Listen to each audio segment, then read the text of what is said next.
the story's so complicated. If you read the synopsis, you'll go so da da da da da da. No, but da da. Summing it up is a challenge.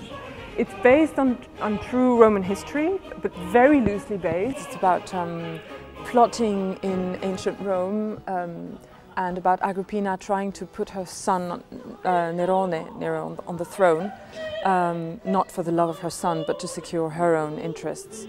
And on her way, she has Poppaea, the other woman of the piece, and a number of men, her own husband Claudio, a few, intrigants, and Ottone, who's Poppaea's lover. A Nero nella loro oggi destina, e a tuoi piedi prostrato ogni rubel vedrai. Non già Agrippina. And it's exactly what you said in the bathtub when you said, have someone else, name someone else on the throne, name a successor, and he says, yes, great idea, but who? Because I couldn't trust anyone. And you say, well, my hopeless son, he won't be any threat at all. He won't be any threat at all. I think what makes the piece interesting, that all, it's not just one Iago or something, but they're all evil. And the most evil of all is the title role, Agrippina.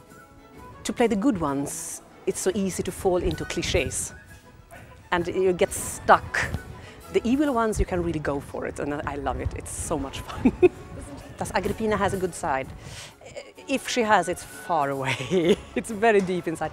I think she has hidden that for a long time. And when you know the actual character of Agrippina, what she had gone through in her youth, being put in a brothel by her brother Caligula, it couldn't come out a very nice person out of that experience, really.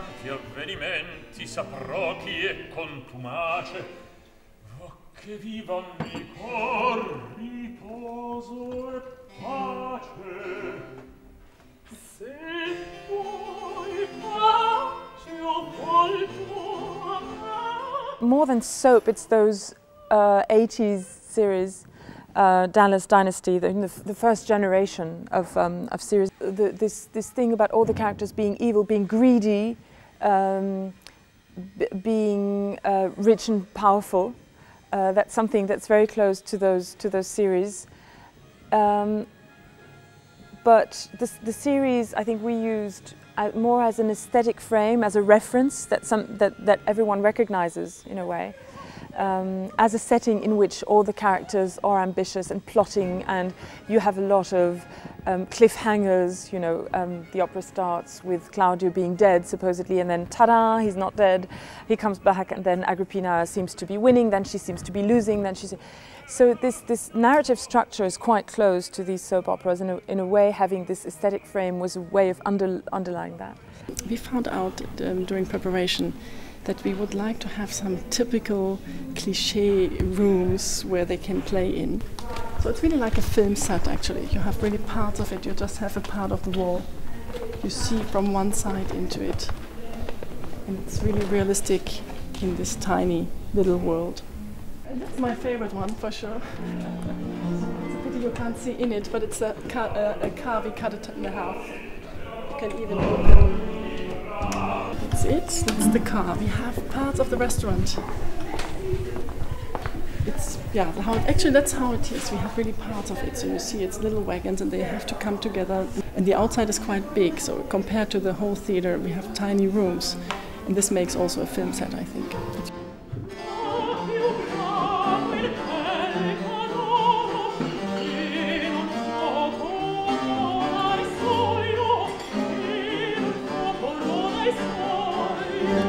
It is about powerful women. Agrippina is definitely a strong female character, it's the least you can say. These female figures who's strong, who want power, who want everything now. In a way, for me, that's very 80s. It's that generation of strong women.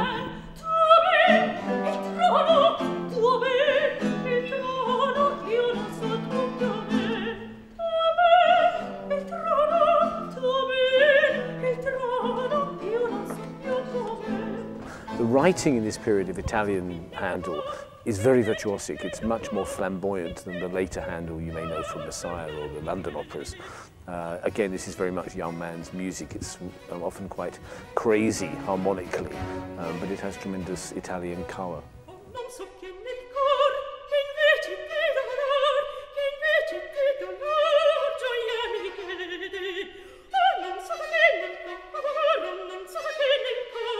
I think it's also a challenge and something which interests me to work in this repertoire with a house orchestra in the opera.